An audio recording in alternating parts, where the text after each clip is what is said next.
Durham 911, where's your emergency? 1810 Cedar Street, please. What's wrong? My wife had an accident. She's still breathing. What kind of accident? Down on the stairs. She's still breathing. Please come. Is she conscious? Peterson 911 पे call करता है और बताता है कि मेरी पत्नी एक हादसे का शिकार हो गई है, वो सीढ़ियों से गिर गई है, 15वीं या 16वीं सीढ़ी, मुझे नहीं पता, आप हमारी मदद के लिए जल्दी पुलिस को भेजें। पुलिस मौके पर पहुंचती है तो कैथरीन की सांसें थम चुकी थी और ब्लड की छींटें दीवारों तक फैली हुई थी, यहाँ तक कि ड्राई हो चुकी थी। उन्हें शक होता है कि होमोसाइड यानी कत्ल हुआ है और पुलिस पीटरसन से पूछताछ करती है, पर पीटरसन की कहानी पे किसी को यकीन नहीं आ रहा था। हर जाविया ये बता रहा था कि कैथरीन का कत्ल हुआ है और उस रात सिर्फ पीटरसन और कैथरीन ही घर में थे। कोई यकीन नहीं कर रहा था पीटरसन की कहानी पे सिवाय उसके वकीलों के और बच्चों के। क्या पीटरसन ने ही मारा था कैथरीन को या पीटरसन अपनी बेगुनाही साबित कर पाएगा? सारी कहानी इसी के इर्द गिर्द है। एक अहम सवाल और भी उठता है, 15 साल पहले भी ऐसी ही एक महिला सीढ़ियों से गिर के मर गई थी और उससे मिलने वाला शख्स आखिरी यही पीटरसन था। अब सोचिए, पीटरसन के लिए और भी मुश्किल हो गया अपनी बेगुनाही साबित करना। अगर आपको क्राइम की कहानियों में दिलचस्पी है तो ये केस एक बेहतरीन और मशहूर केस है। पिछले 20 सालों से लोग इस केस से ऑब्सेस्ड हुए हुए हैं और शायद ही ये पहली हिंदी या उर्दू में मुकम्मल डॉक्यूमेंट्री इस केस की।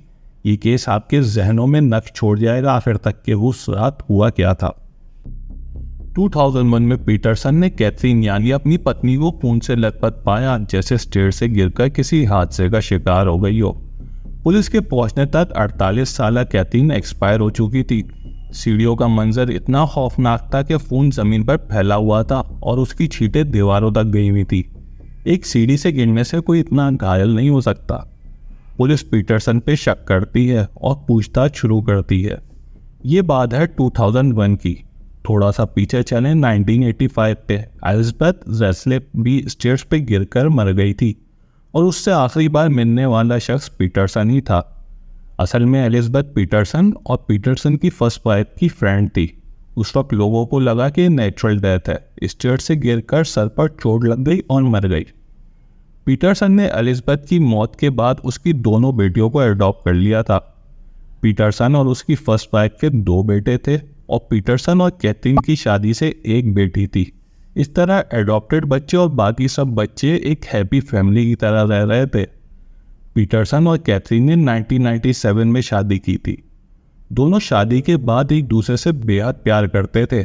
बच्चे और करीबी दोस्त इस बात की गवाही दे रहे थे कि कभी पीटरसन को गुस्से में नहीं देखा, ये महज एक हादसा ही है।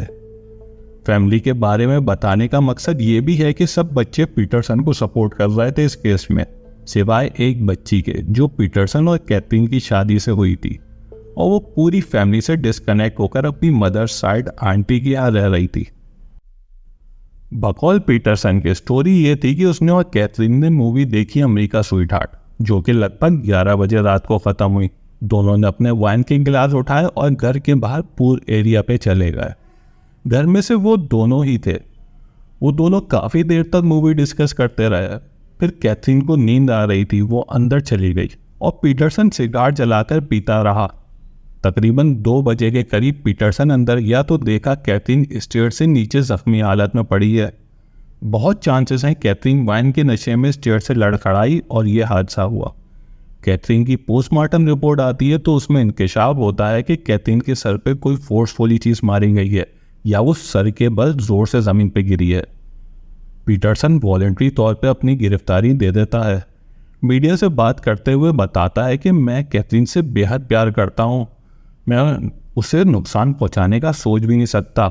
मैं दिन भर दिल में कैथरीन का नाम 100 बार लेता रहता हूँ।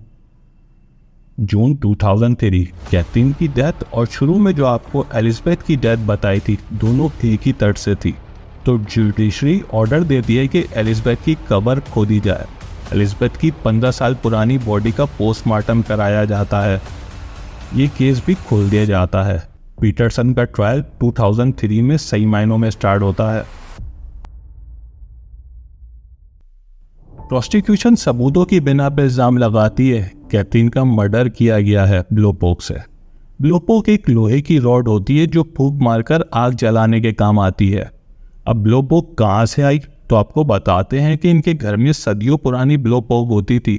इस हादसे के बाद से वो गायब थी। अमूमन वो कॉमन लॉन्च में होती थी तो सारे घर में आने वाले मेहमान उससे वाकिफ थे। ये बात उठाई थी कैथलीन की बहन और बेटी ने। अब यहाँ आती है थ्योरी नंबर 1, ब्लो पोग थ्योरी। उस रॉड पे इसलिए शक जाता है क्योंकि कैथलीन के सर पर 4 मार्क गहरे थे जो बता रहे थे कि किसी फोर्सफुल चीज से मारा है। सर के निशान बिल्कुल गवाही दे रहे थे कि पहली नजर में किसी रॉड से कत्ल हुआ है। यहाँ चांसेस रेशो है 80% हाँ के और 20% नहीं भी हो सकता। डिफेंस आर्ग्यू करते हैं जिस जगह पे कैथरीन पड़ी थी वहां ऊपर इतनी जगह नहीं थी कि रॉड ऊपर तक उठाकर मारे, तो फोर्स जनरेट नहीं हो सकती और ना ही उसके सर पर कोई फ्रैक्चर था। तो हो सकता है कहीं और मारकर यहाँ डाल दिया हो, लेकिन घर में कहीं और ब्लड के निशान नहीं मिले। तो इस थ्योरी में चांसेस हैं 50% हाँ के और 50% ना के। अब डिफेंस यानी पीटरसन के लॉयर एक थ्योरी लाते हैं कि एक महज हादसा है।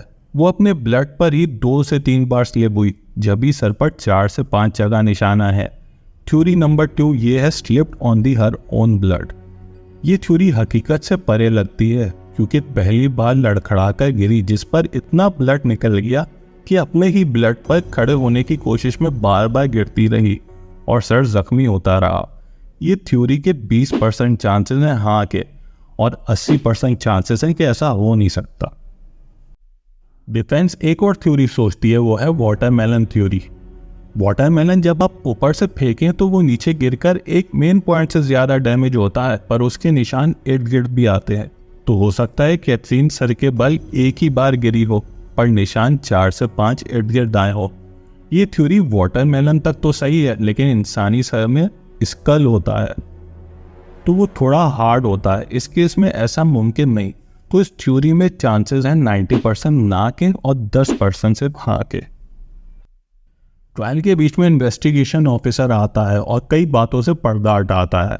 वो ये है कि पीटरसन बायोसेक्सुअल था। उसके राब्ते में काफ़ी लोग थे, जिस पर पीटरसन कहता है कि इन सबका कैथरीन को इल्म था।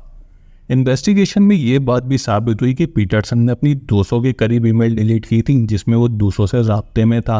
पर पीटरसन कहता है कि मैं किसी से अफेयर में नहीं था, मैं पैसे देकर खरीदता था, मेरा प्यार सिर्फ कैथरीन के लिए ही था। एलिजाबेथ और कैथरीन दोनों की इंजरीज ऑलमोस्ट सेम थी पोस्टमार्टम रिपोर्ट के मुताबिक। पीटरसन के मुताबिक वो वाइन पी रहे थे, पर वाइन के ग्लास में सिर्फ पीटरसन के फिंगरप्रिंट थे और कैथरीन के नहीं थे। कैथरीन की पैंट के ऊपर से पीटरसन का फुटप्रिंट मिला। अब वो उसके ऊपर क्यों चढ़ा या पांव क्यों रखा? इन्वेस्टिगेशन ऑफिसर दोनों को फाइनेंशियली डेप्थ में दिखते हुए मुमकिन है कि इस कर्ज के चलते हुए पीटरसन ने किया हो। और एलिजाबेथ की लाइफ इंश्योरेंस काफ़ी पैसों की थी जिसमें उसने पीटरसन को नॉमिनेट किया हुआ था। उसके मरने के बाद सारे पैसे पीटरसन को ही मिलने थे। यहाँ तक कि एक्सपर्ट कहते हैं कि 911 पे जो कॉल की थी उसमें एक्टिंग जाहिर हुई और पीटरसन की तरफ से ही कॉल काटी गई। 2011 में पीटरसन के वकील नई थ्योरी लाते हैं जिसका नाम है आउल थ्योरी। कैथरीन पे आउल ने हमला किया था, अपने आप को संभालते हुए गिरी, जिस पर आउल यानी उल्लू उस पर मुसलसल हमला करती रही। ये थ्योरी इसलिए सामने आई क्योंकि कैथरीन के बालों से आउल के छोटे 2 फर मिले जिन पर खून लगा हुआ था। साउथ कैरोलिना में आउल के हमले आम हैं, पर वो इस तरह के जानलेवा नहीं होते। ज़्यादा से ज़्यादा खरोश के निशान आ सकते हैं या मामूली सा ब्लड। वाइल्ड लाइफ एक्सपर्ट से मालूम किया इस बारे में तो उसने कहा आउल अपनी टेरिटरी और बच्चों की हिफाजत पे हमले करती है। हाँ, ये हमला बिल्कुल हकीकत में हो सकता है, पर इतना शिद्दत पसंद नहीं हो सकता कि किसी की जान ले ले। अगर कैथरीन के सर पर निशान देखें तो बिल्कुल एक तो आउल के पंजे जैसे हैं, और सबसे बड़ी बात, वो अपने सर को बचाने के लिए अगर अपना हाथ ऊपर रखे तो उसके हाथ जख्मी हो जाए, और वाकई में उसका हाथ भी जख्मी था। यहाँ आउल थ्योरी 60% हो सकती है, पर 40% चांसेस हैं नहीं के भी। हमारी रिसर्च के मुताबिक पीटरसन ने जब 911 पे कॉल की तो उसका सबसे बड़ा मोटिव होना चाहिए था कि मेरी पत्नी सिर्फ कॉल के जरिए ही बच सकती है। आप जितने भी परेशान हो, पर आप इंफॉर्मेशन 100% तरीके से उस वक्त देने की कोशिश करोगे कि हमारी हेल्प कीजिए, हमारे पास जल्द से जल्द एम्बुलेंस आ जाए। पर पीटरसन ऐसा लग रहा था कि स्टेज कर रहा था, जोर जोर से सांसें ले रहा था कॉल के बीच में, और उसी की तरफ से कॉल भी काटी गई। यहाँ रिसर्च के बाद काफ़ी हद तक लगता है कि ब्लू बुक थ्योरी सही हो सकती है। सीढ़ियों के अंदर नहीं, उसके पास मारा हो और फिर सीढ़ियों पे लिटा दिया हो, क्योंकि जिस जगह कैथरीन लेटी हुई थी वहाँ इतनी जगह नहीं थी कि ब्लू बुक ऊपर तक उठाकर फोर्स से मारा जाए। और हो सकता है कैथरीन जिंदा हो, उठने की कोशिश कर रही हो या मजामत कर रही हो, जिसकी वजह से ब्लड की छींटें दीवारों तक गई हुई थी। पर यह महज सिर्फ मेरी सोच है, यह आप अपनी राय से आगाह करेगा। और अगर आपके दिमाग में भी कोई ऐसी थ्योरी है तो ज़रूर बताएं कमेंट करके। अपना बहुत ख्याल रखिएगा। उम्मीद करता हूँ ये केस आपके दिमाग में एक छाप छोड़ जाएगा। आपको अंदाज़ा हो गया होगा कि इस केस से लोग इतना ऑब्सेस कैसे हो गए। इस तरीके की मज़ीद वीडियोस के लिए चैनल को सब्सक्राइब और लाइक ज़रूर कर देगा। अपना बहुत ख्याल रखिएगा। इजाज़त का तलबगार हूँ।